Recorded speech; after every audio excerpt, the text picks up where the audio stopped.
Okay.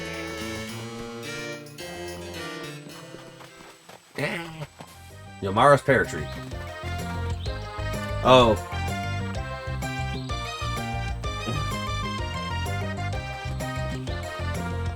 I think they're trying to say that might have been the old woman that the merchant said trapped death under her pear tree or peach tree or whatever.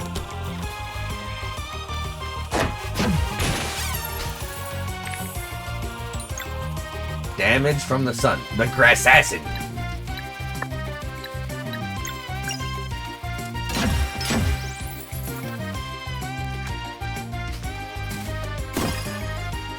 Oh, no, these aren't the Shroomy Knights, so I botched that.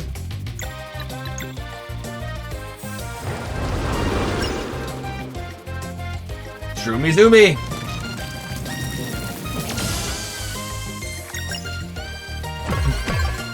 I am the warrior chef. They call me Sanjigaro.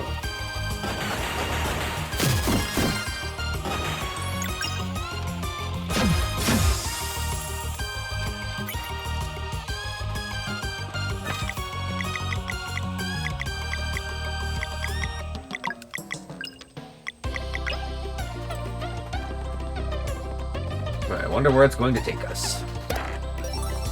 Found question pack number 5, which I don't even know where the goddamn Quizmaster's at.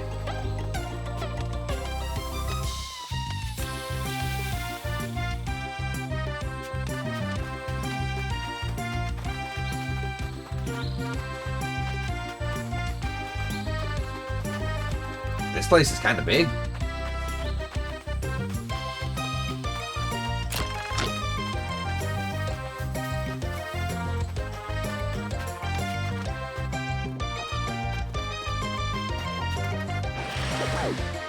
You bastards. Poison damage up. Or arcane damage up, rather.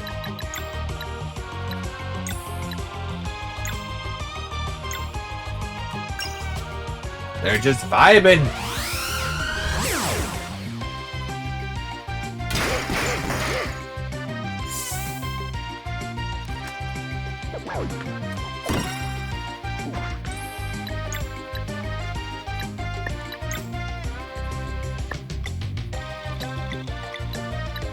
I won't be able to fucking get it. Because I used it all.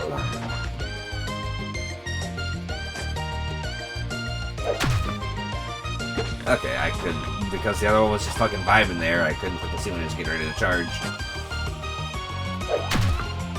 That was just bad timing.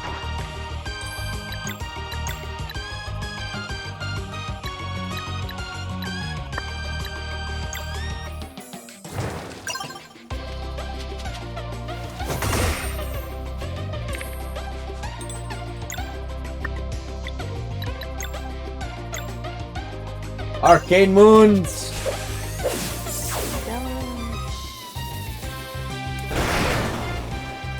That looks pretty sweet. Okay, so I think I gotta time it for roughly right when they disappear.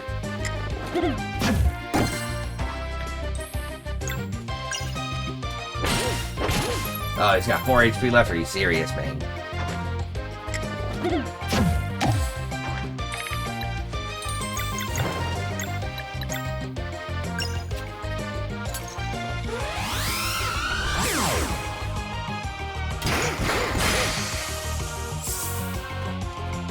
Did no damage to him. Holy shit. Okay, yep, right. Roughly when the mushroom shell disappears.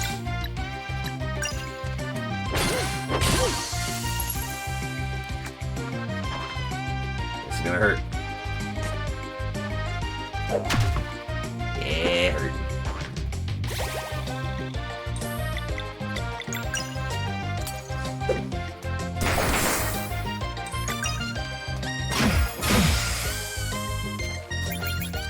Alright, we're almost leveled up again.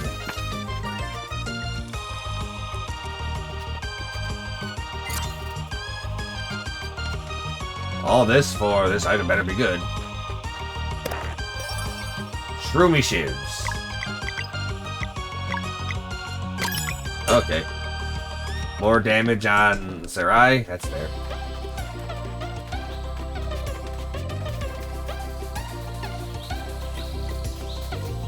What? Hold up.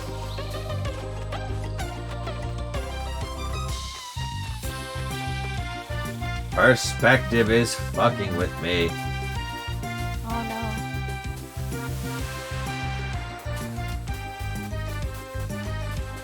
no. Okay.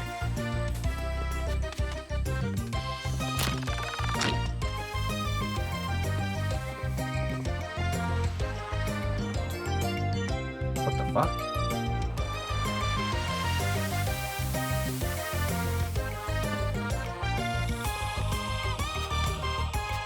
Hey, that one made it fucking disappear.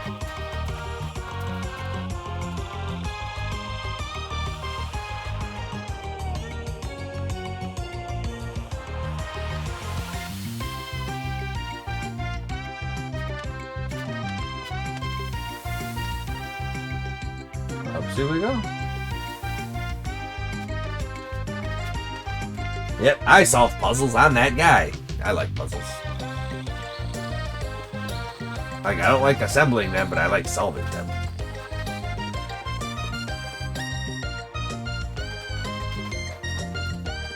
Oh, that's a very long staircase. Jesus, this place is fucking massive.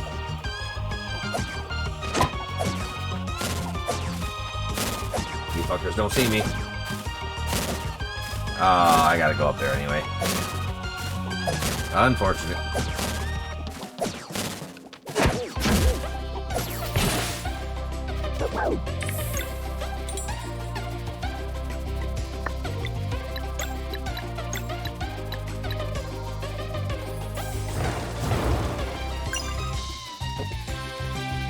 Holding us for power. That's not even the target I wanted. Well, it might have been.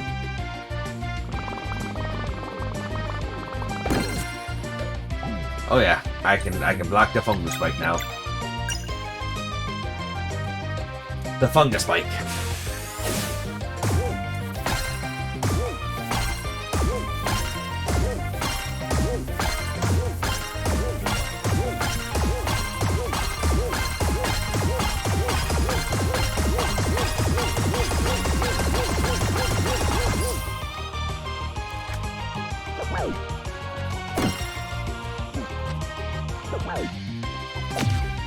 Oh, he has been slain.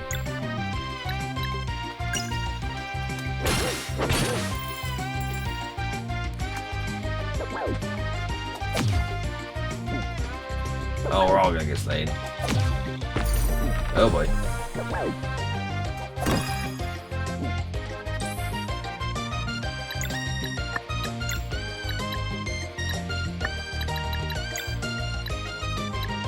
Garl, get out here.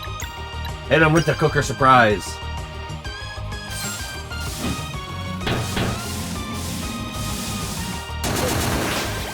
That actually does a decent amount of damage, all things considered.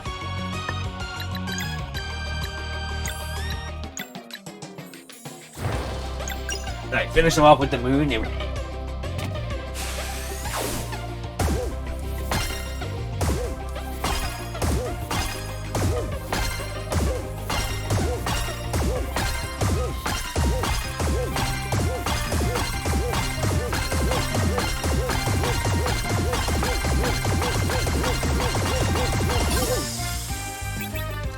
Yeah, I make Moonerang look good. That's right.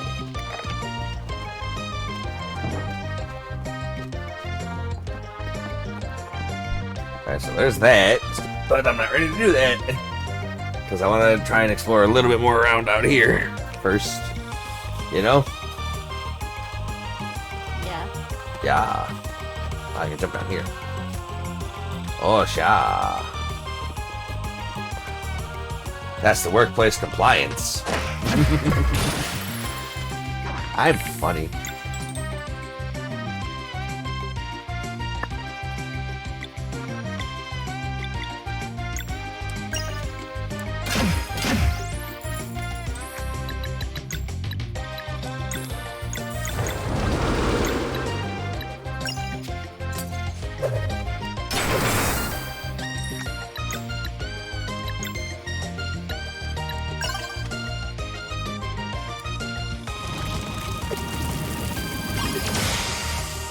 Perfecto.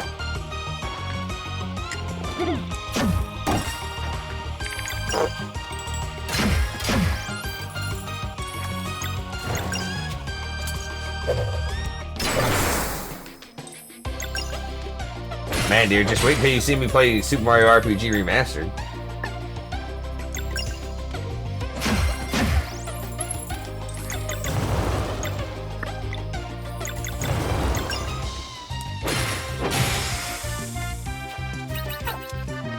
I can't wait to see me play Super Mario RPG Remastered.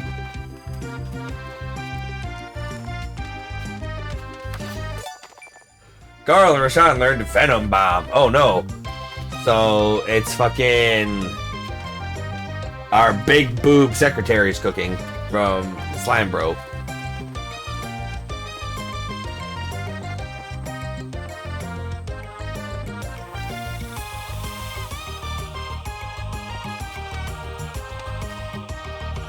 Know what I'm saying? Yeah, you know what I'm saying.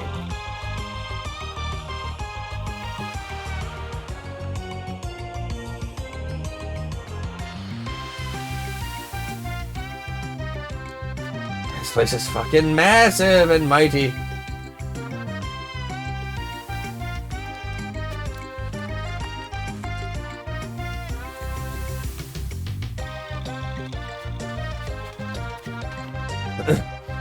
Like, these areas are getting so much bigger. And so much more complex.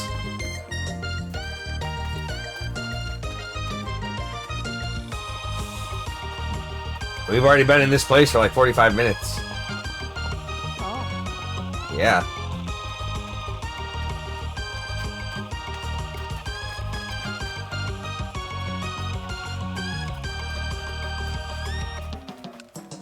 Oh, I fucked up. Oh, boy, did I fuck up.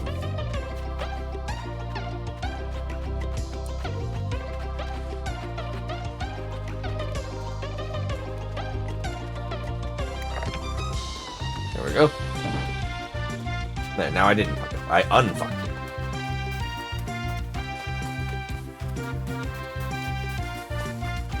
Wonder if I have enough Rainbow Conches to get the next item.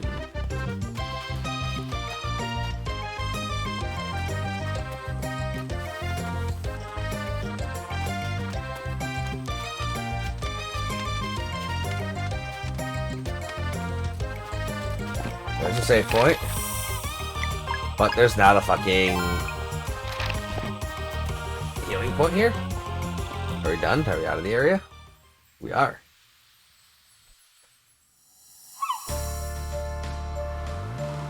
Well, that was a thing. Yeah, that was an entire thing. Yeah, it was. Oh. Shortcut unlocked. Fucking let's go.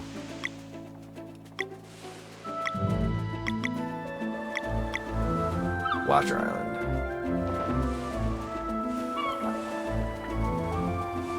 Like, I'm gonna go to the Watcher Island.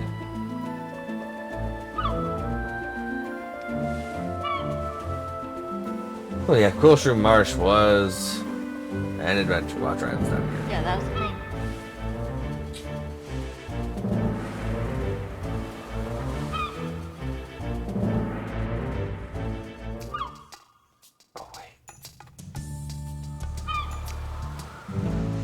Please tell me there's a faster way, a better way to do this.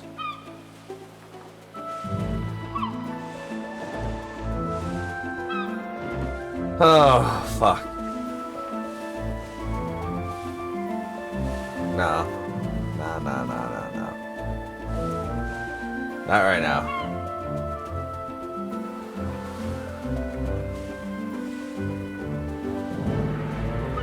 I don't care if it could help me substantially. Not right now.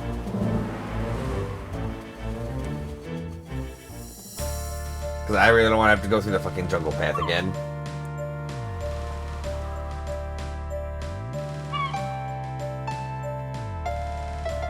Clockwork Castle.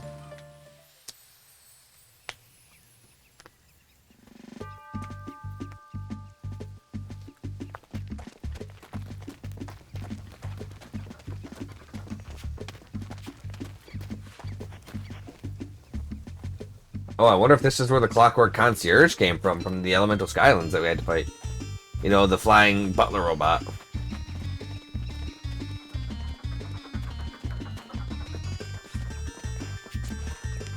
It would make sense.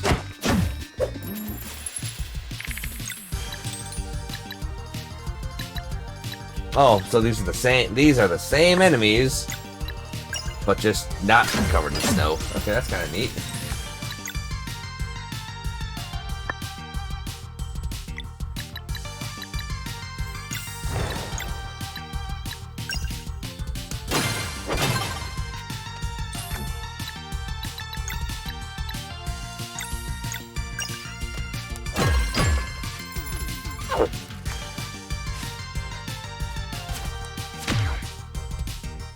Muck that up.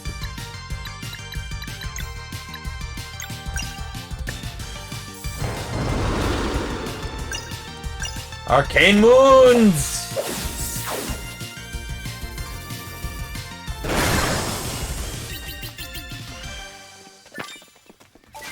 Sweet, sweet, sweet.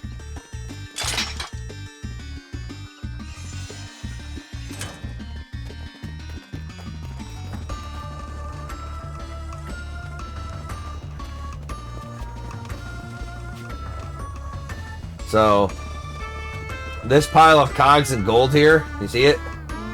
It looks like an old flappy-eared big buffadoggo.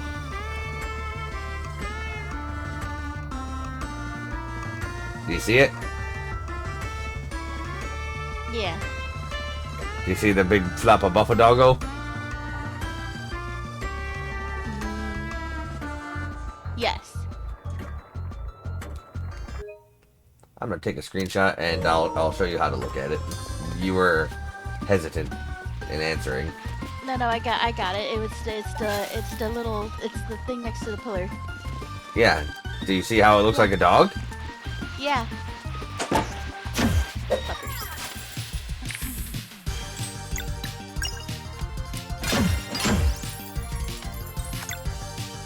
These assholes have no weakness.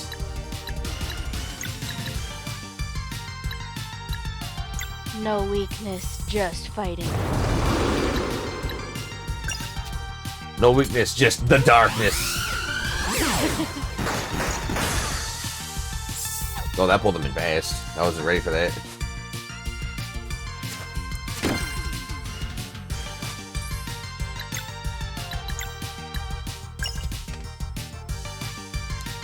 Holding for power! And we level up. Sweet.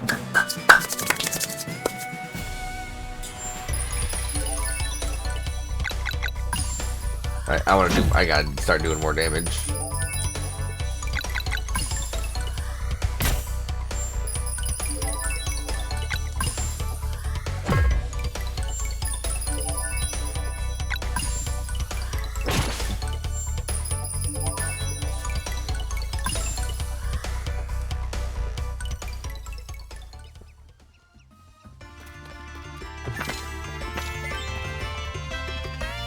Yeah, I just gotta start doing more damage. Like, having the MP is nice, but again, I need damage.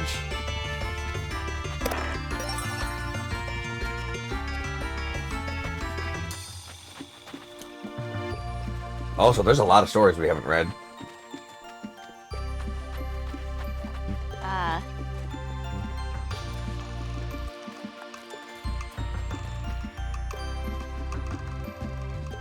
Yeah, I guess it seems like the perfect time.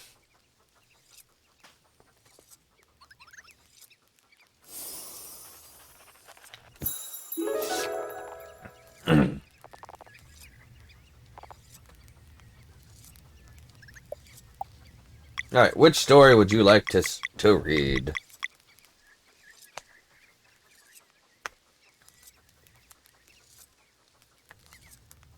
The Three Sisters. It is said that whenever twins are born on a solstice, fate itself flips a coin. Their innate magic would either be incredibly heightened or corrupted into something that ought to be contained for the greater good. For generations, many solstice warrior twins have accomplished great deeds, but despite their immense potential, could never ascend into guardian gods. For Ascension requires one of the winter and one of the summer, but kindred souls are not meant to part for eternity. On a particularly warm summer solstice, Fate's coin landed on its edge, and triplets were born. As the Great Eagle's instincts indicated, it soon became apparent that morality had split itself into three, as if to see their innate magic expressed in distinct flavors. Because their actions would inevitably drive them far away from one another, they were given annoyingly similar names. Moyara, Yomara, and Romaya. Oh, Moyara was the solstice warrior that got slain. Yep. So she was the good necromancer. Romaya was the evil one, and Yomara is the neutral one. Moyara was flown to Mooncradle, where she became a formidable solstice warrior and Zenith Academy's headmistress. Ever the stalwart protector, Moyara gave her life while leading the charge against the Dweller of Strife. Yomara was the neutral one, better known as the Crone of the Songshroom Marsh. Living a secluded life, she is an observer of the distant future, offering cryptic insights on key events and looming threats that may or may not transpire. By age 5, she had correctly predicted that the Fleshmancer would leave the Dweller of Strife were defeated. That the Fleshmancer would leave if the Dweller of Strife were defeated at the cost of Moyara's life. Despite her immense power, she remains impartial in all conflicts. Meanwhile, Romaya devoted her every waking moment to studying what could be understood of the Fleshmancer's ways and developed forbidden arts of her own. Through her understanding of blood magic, she became the first necromancer and devised a way to trap souls within objects. One notable invention of hers is candles that never burn out, noticeable by Romaya's signature green fire. Through their extreme commitment to differing paths, the three sisters have prompted countless musings on the choices one makes in life. To live bravely and selflessly like Moyara and embrace an early death while fighting for a worthy cause, or live a quiet, peaceful, albeit solitary life like Yomara, foregoing ambition for the sake of safety, but never discovering one's true self. Or perhaps to indulge oneself like Romaya, with utter confidence in her ability to overcome any retribution she might face as a result of her corruption. Could the three sisters truly be a trick of fate, or the spiteful game of gods unknown? Or is it simply that, in our search for meaning, we sometimes mistake pure happenstance for prophecy? It is probably for the best that we shall never know. The end.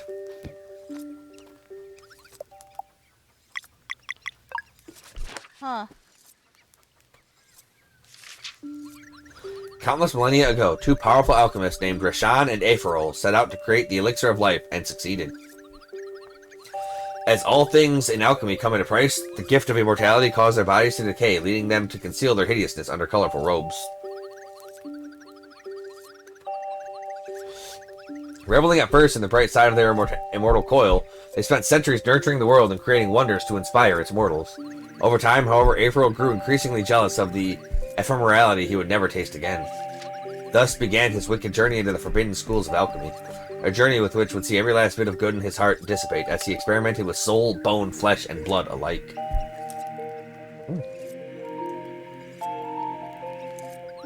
As fate would have it, Aephorol fully embraced evil and emerged as the Fleshmancer, a vengeful immortal plaguing the world with its monstrous creations. Rashan tried intervening as best he could, but all that ensued was an unspeakable chaos and collateral damage as the two former friends fought with godlike powers. After much struggle, Rashan discovered the Flesh Minion's only weakness to be solar and lunar magic, a power bestowed upon those born during a solstice. He began training these children to become solstice warriors, singularly tasked with the culling of the numbers of the Fleshmancer's creations. But Aephorol's knowledge was also growing. Eventually, he became capable of creating oddities of unlimited potential, known as dwellers. They would be impervious to all forms of magic, except during a total eclipse, when solstice warriors would have a very short window to attempt taking them down. And dwellers, it turned out, were creatures in development feeding on local life. Left to their own devices for too long, they would evolve into world eaters, spelling doom for all. Armed with knowledge and power, solstice warriors would patrol the world, tracking dwellers to determine which should be taken down during the next eclipse. If they remained vigilant, there would never be a world eater, but Rashan knew such a stalemate would only cause Aephorol to devise something even worse. In a desperate attempt to get ahead, Rashan boldly performed transmutation alchemy on the very space-time continuum itself. After successfully splitting reality into countless timelines and parallel worlds, he shelved his alchemy vial and took up the mantle of archivist. On an endless journey across all realities, he would catalog every possible outcome in search of a resolution to the throes of the Fleshmancer. Meanwhile, Aephorol rejoiced at the infinite number of opportunities for destruction he had just opened up to him. To find some measure of peace amidst their immortal conflict, the two alchemists made a pact to let fate of each timeline play out on its own. And so the game of cat and mouse began, played by dwellers and solstice warriors on one level, and by Rashan and Aephorol on another. Across a myriad of timelines and over numerous centuries, some worlds would never be visited by Aephorol, while others would be cursed by his mark. Once marked, it was only a matter of time until the world met its finality, often following centuries of struggle. Each would either be destroyed by a world eater or permanently saved by the ascension of a pair of solstice warriors into guardian gods. As to when Roshan plans on recomposing the timelines, or whether he even knows how, remains to be seen. The end. Yo.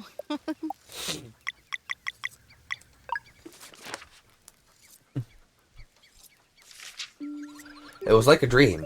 No one believed it at first, that their seemingly eternal journey could finally be over. Why them, and with the current Oracle of Tides being so young? Who could confirm the long-awaited discovery? But in their heart of hearts, they knew. Before them, appearing even more vividly than in their visions, stood the Tower of Aunt Sudlow. And it was that the nomads of the sea who had traversed abyssal plains since time immemorial would settle at long last. Having reached their promised land, they started building next to the tower. In Dokari village, generations would come and go, with each following the guidance of their respective Oracle of Tides. Since that day, they have been guardians of Aunt Sudlow, waiting for those destined to open its gate. In this new era, memories of their nomadic days live on in classic tales, retelling the deeds of great explorers and formidable warriors. The most popular by far is the Battle of Fate's Guyot, a story with so many versions it may very well just be a myth. To the best of their abilities, historians have pieced together hints from various retellings of the battle, some even dedicating their lives to the subject. It is generally accepted as a fact that the Dokari almost went extinct while crossing the territory of a gigantic sea slug. What happened next is a matter of much debate, depending on the interpretation of key passages and the credibility of certain sources. Some claim that the Battle of Fate's Guyot never happened, dismissing it as a fabrication meant to scare off would-be pillagers of ancient Dokari treasure. This theory is mostly seen as a stretch, however, given that their looters' inability to breathe underwater would already be deterrent enough. Some historians say that the giant sea slug was defeated when Dokari made their last stand on the flat-top seamount, giving the story its title. For others, the scriptures about sunken ruins are simply too consistent to be ignored. According to this version of events, the nomads sealed the monster away when they realized they couldn't defeat it. The key was then split into 3 equal parts, each waiting somewhere in the deep for future heroes brave enough to rid the world of this threat. The end.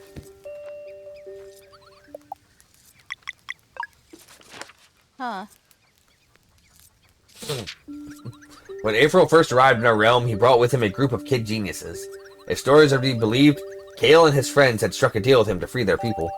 In the Fleshmancer's new base of operations, they would toil away, creating machines for obscure uses in realms unknown. But such a base had not yet been built, so as always, Aephorol set out to locate the best collaborator that was to be found. He needed someone morally neutral, for it was execution he desired, not competition. With this new layer, he would prove himself superior to Roshan by building a castle that would control time within itself. The Watchmaker was a perfect fit. She was only interested in her craft and otherwise had no interest in Aephorol's machinations. All she asked for in return was a workshop of her own, where she could be left to her devices. The deal was struck, and together they designed the Clockwork Castle. The Watchmaker began drafting schematics for the kids to start production on, while she'd handle the more intricate parts herself. Meanwhile, Aephorol enchanted countless cogs and bricks, giving them an aura of magic that none could understand. Construction was almost complete when Kale and his crew made their move. One night, they flipped exactly the right cog so that once the castle's perpetual movement was activated, its core function would backfire. They had no goal in mind other than foiling the Fleshmancer's plans, and in that respect, they succeeded resoundingly. What came of the sabotage was that time now came to a halt within Clockwork Castle, or rather, within its inhabitants. And they had played their trick so well that Aephorol didn't even know they'd done it on purpose. There would be no impressing Roshan this time, but he could definitely see some upsides to a workshop that operated forever. As a final touch, he ensured that any mortal leaving the castle would see themselves age instantly by the amount of time they'd spent inside. Upon completion, Aephorol locked everyone inside for a century, ensuring the Watchmaker and the children could never leave, lest they die instantly of old age. The Watchmaker thought nothing of it and relished the opportunity to focus on her craft for an eternity. Yet in this time prison, Kale and his friends would have to work day and night. Proud of having done the right thing, it seems they are at peace with their situation. Perhaps getting to be kids forever helps in a way. From day one, they would always deliver, while adding just the right amount of breakage to the Fleshmancer's countless headaches without raising suspicion. One can only feel gratitude when contemplating the suffering that's been delayed or even prevented, thanks to their cunning game of wasting Aephorol's time. The end. Da da da da, huh? And that was interesting. Da da da da. See, dear, I like these stories. I tell you, dear, I only play that good shit. Yeah. I don't play the bad video games. Except for Pokemon Unite.